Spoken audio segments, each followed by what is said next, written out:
안녕하십니까. 저는 서울대학교 병원 정신건강의학과의 박혜윤이라고 합니다. 이번 시간에는 암환 후 가족분들을 위한 정신건강 세미나 시간입니다. 투병 중에 가족 간의 긍정적인 관계를 형성하는 방법에 대해서 알아보도록 하겠습니다. 암환 후를 건강하게 돌보기 위해서 우리 가족이 할 수 있는 일들이 무엇이 있을지 이렇게 6가지로 나누어서 살펴보도록 하겠습니다. 먼저 환자를 이해하는 것이 필요하겠습니다. 사실 환자분의 병을 이해하고 또 환자가 어떤 변화를 겪고 있는지를 이해하는 것이 먼저라고 할 수 있겠는데요. 그래서 환자가 겪고 있는 신체적인 변화와 증상을 알고 이해하는 것이 굉장히 큰 도움이 됩니다. 질병으로 인한 정보, 그다음에 암으로 겪고 있는 환자의 증상, 통증이나 피로나 거동의 제약이라든지 이런 부분이요.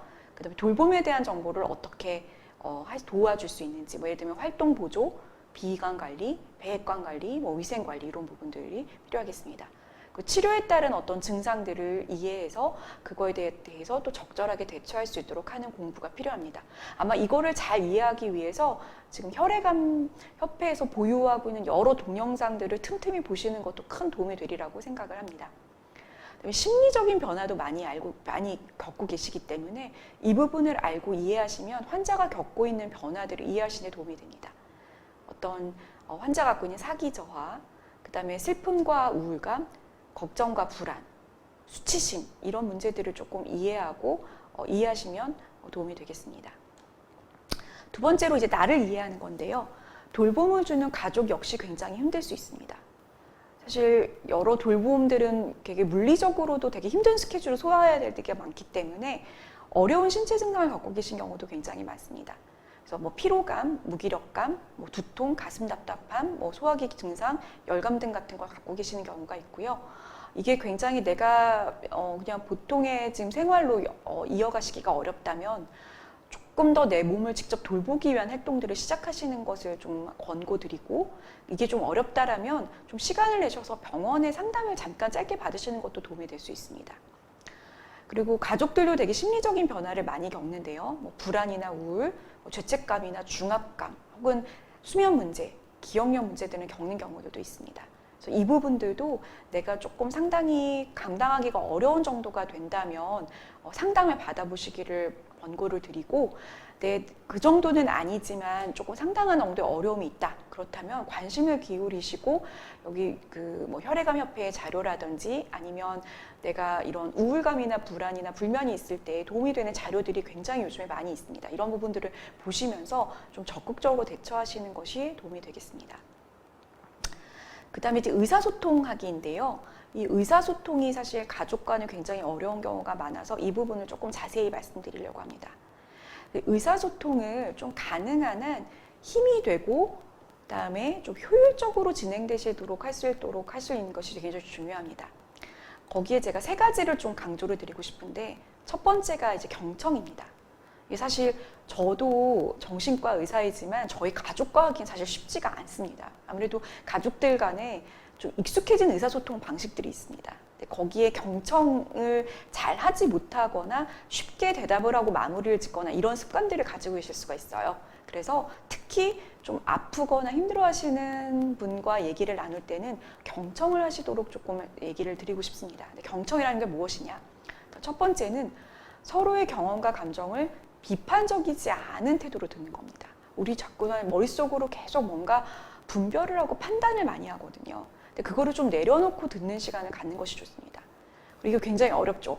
가능한 한 상대방을 끊지 말고 끝까지 듣는 겁니다. 그러니까 상대방이 특히 좀 이제 장황하게 이야기하시거나 아니면 힘든 이야기를 계속 반복할 때 이게 상당히 힘듭니다. 근데 한 번쯤은 그분의 이야기를 끝까지 시간을 갖고 들어주시는 것도 굉장히 좋습니다. 의외로 5분 내지 10분 정도면 이야기가 마무리되는 경우가 많습니다. 그래서 마음의 여유를 갖고 한번 좀 들어보시는 게 좋고요.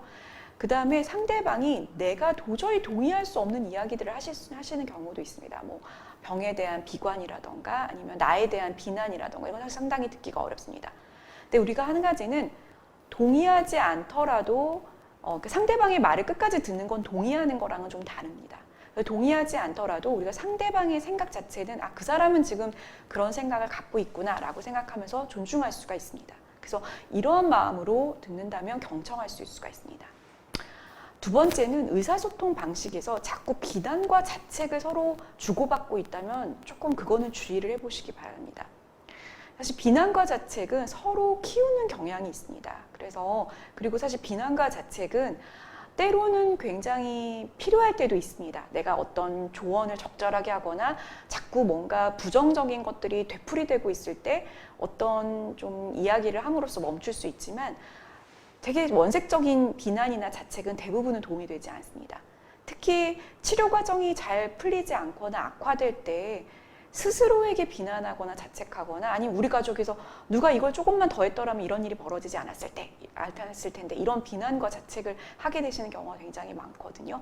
근데 이런 부분은 정말 사실이 아닌 경우도 일부는 있고 사실이더라도 굉장히 날 것 그대로의 비난은 크게 도움되지 않으시는 경우가 많기 때문에 가급적 조금 줄이시는 게 도움이 될 수 있겠습니다. 그리고 작은 일에 대한 감사와 칭찬. 그러니까 아무리 상대방이 좀 못마땅하고 아니면 스스로가 내가 왜 이것밖에 못하지 이런 생각이 좀 들더라 하더라도 굉장히 작게는 우리가 작은 시각으로 들여다보면 일상생활을 유지하기 위해 지금 치료를 유지하기 위해서 애쓰고 있는 것들이 굉장히 많습니다.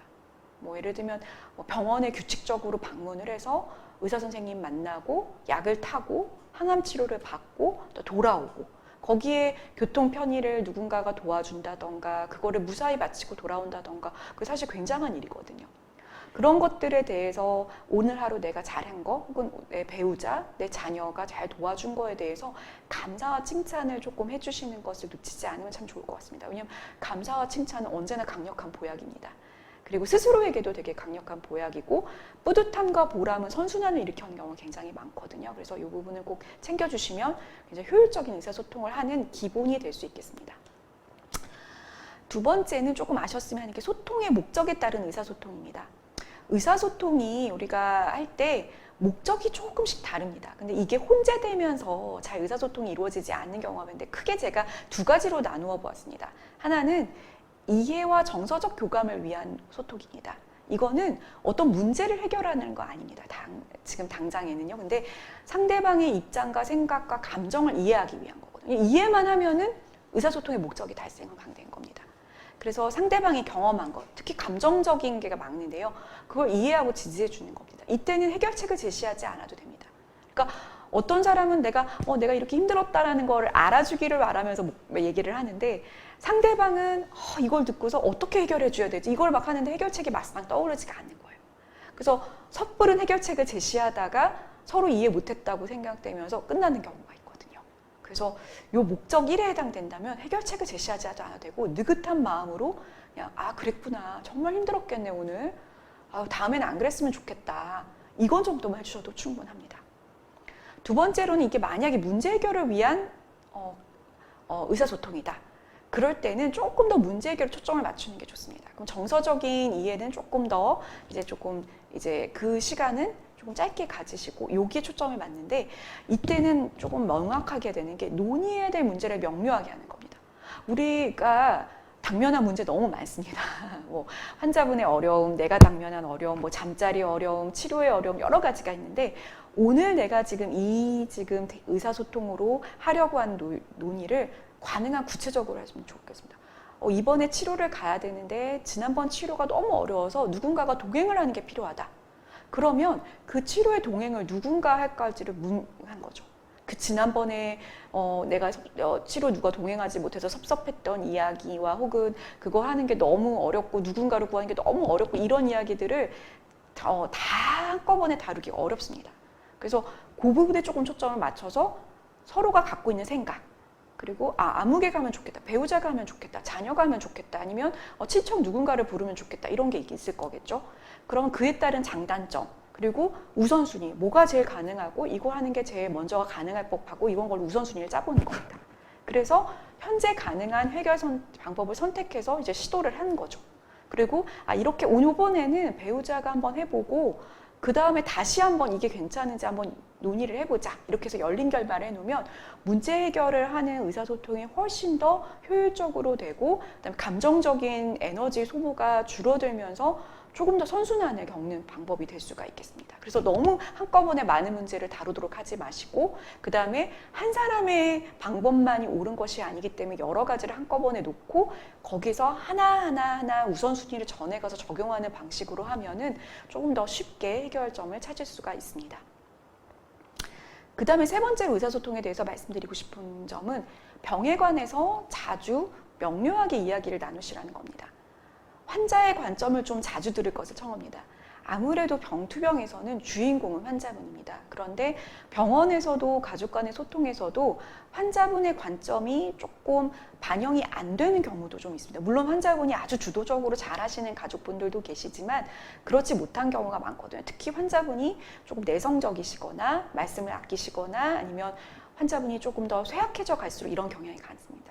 하지만 가능한 한 환자의 관점을 좀 자주 청해서 들으시면 좋습니다. 무엇을 필요로 하는지, 무엇을 힘든지, 환자가 어떤 점을 지금 치료에서 중요하고 도움을 받기를 원하는지, 이게 우리가 추정하는 것과 환자의 생각이 다를 수가 있거든요. 그러니까 가장 대표적으로 많이 이제 하는 게 예를 들면 가족분들은 환자분이 조금이라도 도움을 받기 위해서 혹은 조금이라도 더 이렇게 그 생명을 연장하기 위해서 항암 치료를 이어가기를 원하는데 환자는 속내는 그렇지 않는 이런 경우들도 있고요. 아니면 먹을 거를 가지고 환자는 지금 너무나 먹기가 힘든데 가족들은 조금이라도 더 많이 먹어서 환자가 기운을 북돋기를 바라도 환자가 왜 이렇게 이 부분에 관심이 갖지 않는지 이런 것들 때문에 서로 의견이 다른 경우가 있습니다. 환자의 관점을 좀 자주 들으시면 좋습니다. 그리고 가족 간에도 병과 치료에 대한 의견을 어떻게 되는지 공유하고 맞추어 나가시는 게 좋습니다. 가치관, 병에 대한 생각, 무엇을 중요하게 여기시는지 공유를 하시고 비록 좋지 않은 소식이라도 솔직하게 공유하시면 좋습니다. 함께 살거나 중요한 공유 구성원일 경우에는 공유를 하는 게 장기적으로 더 낫습니다.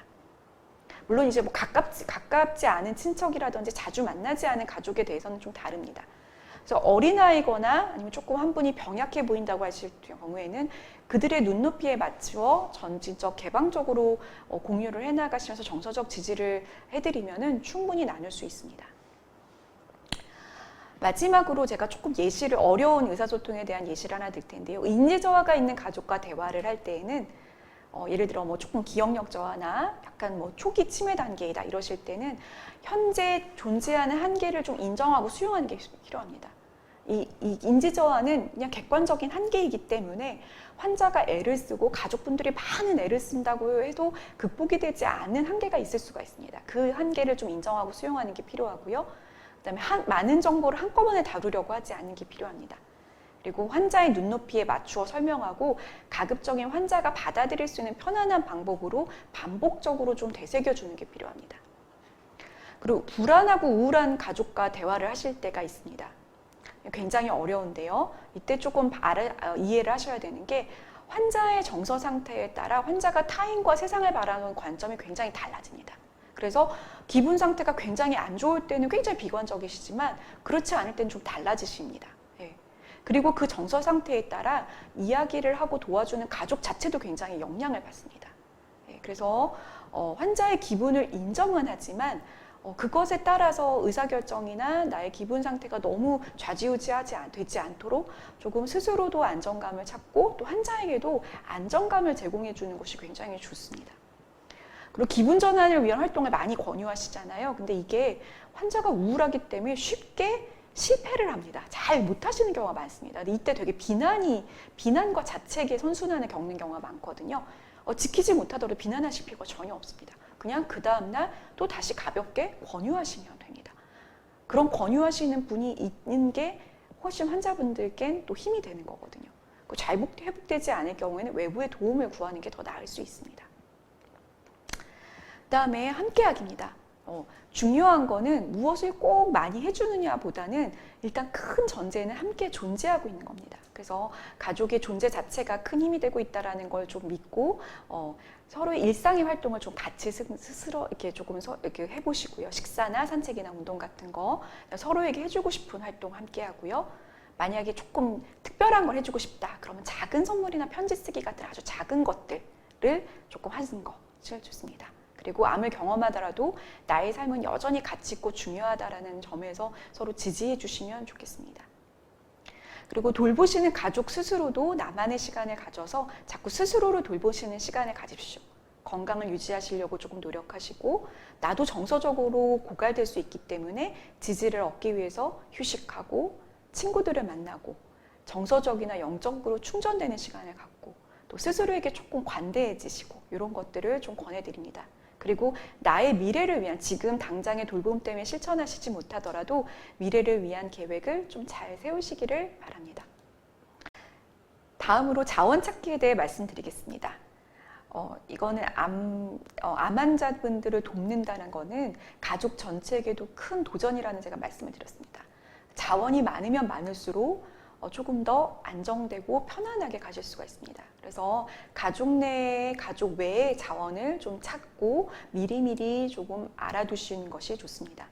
가족 내에서도 먼저 선장을 잘 정하세요. 그리고 돌봄을 제공할 수 있는 구성원을 좀 많이 만드십시오. 특히 이제 자녀분들에게 피해를 주고 싶지 않아서, 부담을 주고 싶지 않아서, 예를 들면 배우자가 돌봄을 다 전담하시면서 자녀분들은 그냥 본인의 삶을 살 수 있도록 하시는 경우들도 있는데, 만약 이 투병이 굉장히 오래될 것 같다, 그렇다면은 가족분들, 다른 자녀분들에게도 도움을 요청을 하십시오. 그래서 예를 들면 주말에 식사를 자녀분들이 챙긴다든지 이런 식으로 충분히 우리가 작은 부분부터 나눌 수가 있습니다. 그렇게 하면서 더 가족들 간의 관계가 좋아지시는 경우도 많습니다. 그래서 사회적 자원으로도 이제 경제적인 도움이라던가 병원 내 자원들을 충분히 활용하실 수 있도록 충분히 알아보시기 바랍니다. 마지막으로 의미 만들기입니다. 한편으론 돌봄은 부담스럽고 압도되고 끝이 없고 의미도 없다, 이런 생각을 갖고 계실지도 모르겠습니다. 이런 말씀들을 하실 때가 있어서 이렇게 가져왔는데요. 이게 맞다라는 의미는 아닌데요. 조금 더 우리가 시각을 달리하면 돌봄은 통해 우리 가족은 더 변화하고 성장할 수 있고, 중요한 건 내가 그 과정을 함께 할 수 있고, 이거는 이 가족에게, 우리 가족에게 큰 버팀목이 되고 있다는 겁니다. 이걸 항상 좀 놓치지 마시고, 그리고 우리 가족 전체가 그 의미를 조금 함께 만들어 가실 수 있도록 하시면 좋을 것 같습니다. 마지막으로 요약을 하자면, 암 진단과 치료는 가족 전체에게 커다란 도전이 될 수 있습니다. 하지만 한편으로는 우리 가족의 강점과 회복 탄력성을 살리는 방향으로 하면은 충분히 또 우리 가족이 같이 함께 성장하는 과정이 될 수 있습니다. 좋은 의미를 부여하고, 그리고 서로에게 유연한 역할 변화와 서로를 존중하는 마음, 그 다음에 의사소통을 앞서 말씀드린 방법들을 조금 고민해 보시면서 조금 더 원활하게 하실 수 있도록 해보시고, 가능한 한 충분한 자원을 자꾸 확보하도록 좀 해보시도록 바랍니다. 제 강의는 여기서 마치도록 하겠습니다. 경청해 주셔서 감사합니다.